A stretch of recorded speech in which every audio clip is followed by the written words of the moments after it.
siya, si ating Eagle Love. May babasahin lang po siyang letter dedicated to the both of you and to every Adult Nation there. Okay.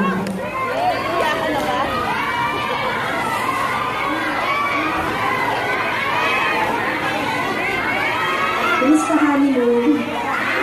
Honeymoon talaga agad. Happy anniversary.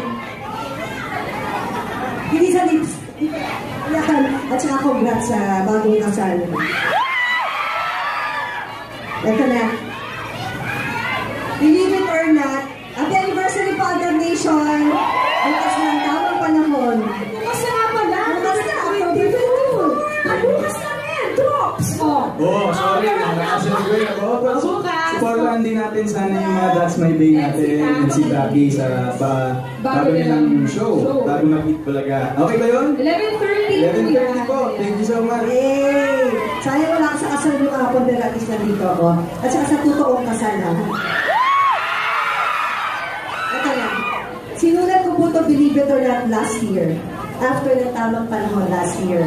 So sabi ko, naghihintay ito ng tamang panahon na mabasa ko. And finally, na isang taon na tayo, ito na ang tamang panahon.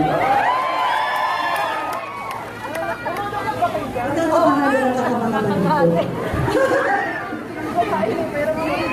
Dear RJ and Maine, November 26,